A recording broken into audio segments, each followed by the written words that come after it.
Moving down my to-do list, I finally get around to reviewing this impressive blade here. The Chanceinhell, made by CRKT and designed by Ken Onion. I can tell you right away that I've been very impressed with this large knife or machete, however you want to look at it. It's available at a price range of about $45 to $60. So let's look at the blade first. It is made of 65 Mn carbon steel with a hardness of 52 to 56 HRC. And it has a bead blast and black powder coat finish. I unfortunately wasn't able to find much information about this steel, and I'm not familiar with it. If the information that I found is correct, then it is the same as 1566, which has a carbon content of 0.62 to 0.7. And what I can say is that the hardness does seem to make sense for a large knife slash machete like this, because you don't want a long blade to be overly hard, because that could make it brittle, and of course you don't want that. It's better to have it be slightly softer, so that if something happens, it's more likely to bend than to break, which is easier to fix, of course. The edge is a shallow saber grind. You can see the primary bevel is here and the secondary bevel is right there. Compared to a Scandi grind, this kind of grind doesn't cut quite as well, but it is tougher, more durable. And doesn't cut quite as well doesn't mean that it does not cut well overall. It certainly does. In fact, I've been very impressed with how well and cleanly it cuts, which is probably due to the grind, as I said, being fairly shallow. I'll try to show you if the camera is willing to focus. There you go. Not sure how well you'll be able to see this, but it is fairly shallow, and most of the blade is flat. Together with the smooth finish, that definitely decreases the friction, which of course you want. For a good, clean and deep cut, you want to have as little friction as possible. The handle is made of a polypropylene core with thermoplastic rubber overmold. And as you can tell, it is designed with ergonomics in mind, which I quite like.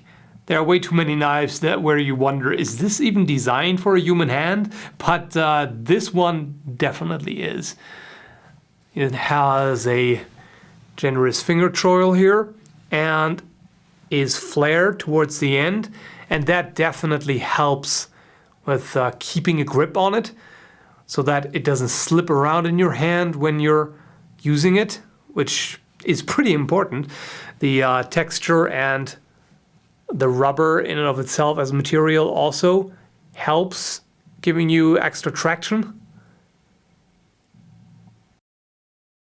It would probably still be a bit slippery when it's wet, which is quite often the case with such grips, but as it is, definitely very nice. And I also like that it has a good palm swell. Means that it fills your hand nicely. And the rivets are all hollow. You can't actually fit paracord through here, so you can attach a lanyard if you want to. The overall shape of the grip is curved slightly downwards. So what that means is when you're holding it naturally, it is actually not at a 90-degree angle to your arm, but angled towards your target. And that certainly helps with the chopping power. Together with the pretty wide blade is definitely noticeable that it's a kind of blade that does help you with chopping and cutting. It does some of the work for you. Let's take a look at the ballistic nylon sheath. It's quite well made. I have no gripes with it whatsoever. It's actually open here and held in with 2 straps. Some people might not like that, but I do, because it just allows you to insert and remove it pretty easily. And you don't have to. I mean, you can just leave them on if you want to. That's your preference.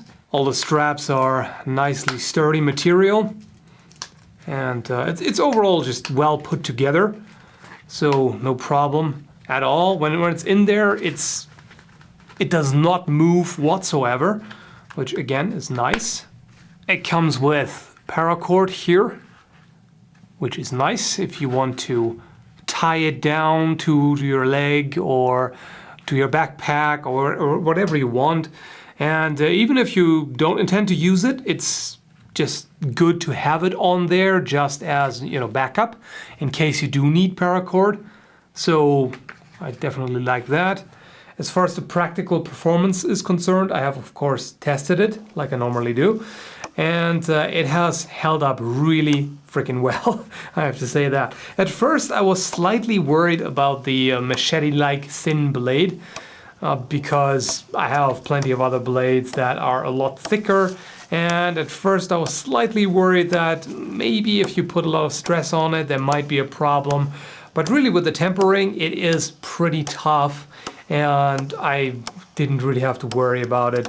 There was no damage to it whatsoever. The edge has held up very well, and even hard chopping is not a problem. Here's some very old, pretty tough wood. Let's see how well it deals with that.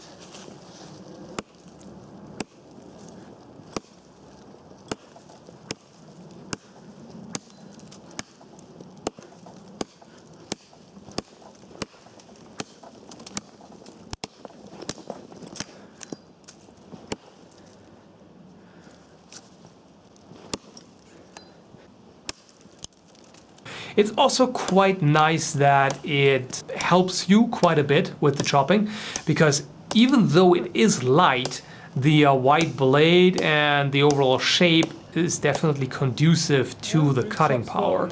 So it doesn't rely on weight to get the job done, but on its actual design. And that is very nice, because it doesn't fatigue you as much, of course. And also it's less weight to carry around. So that was a very smart choice, and I quite like that. Let's see how well it does in one clean cut. I also definitely noticed that it bites in better than some of the thicker blades I have.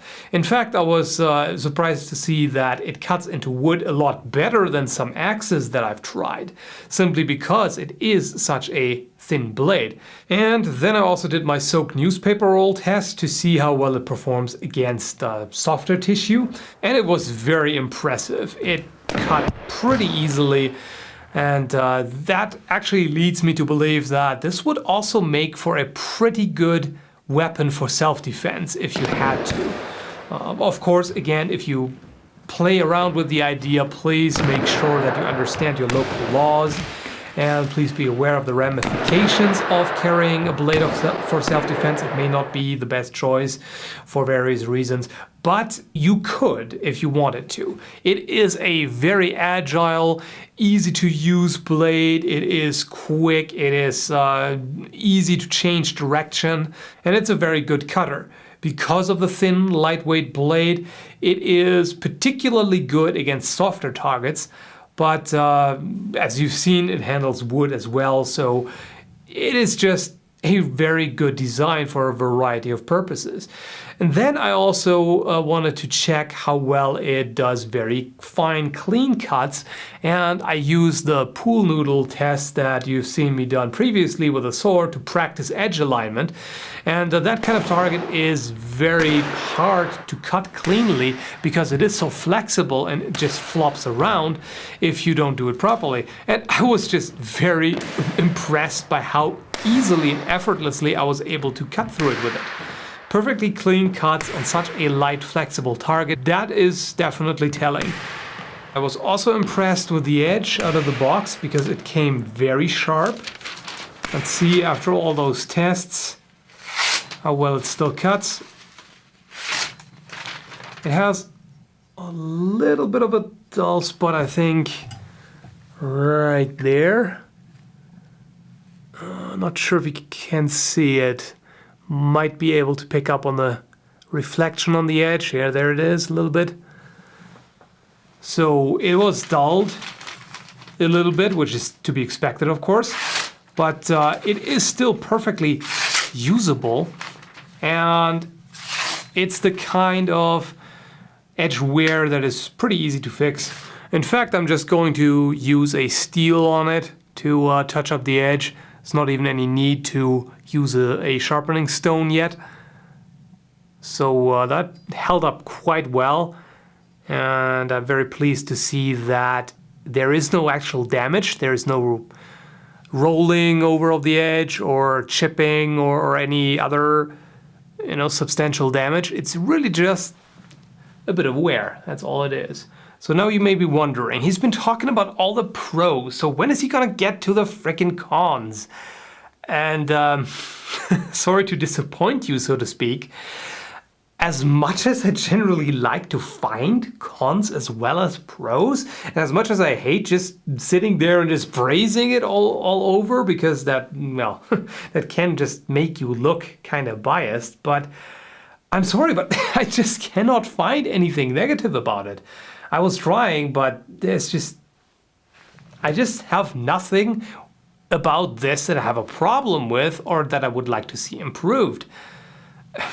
Yeah, sure. For some people, the blade might be a little on the thin side, but it's not a problem. It's still durable, and you have to take the type of, you can see it as a machete as well as a large knife. You have to take that into account because for different purposes, you want different blade shapes, of course.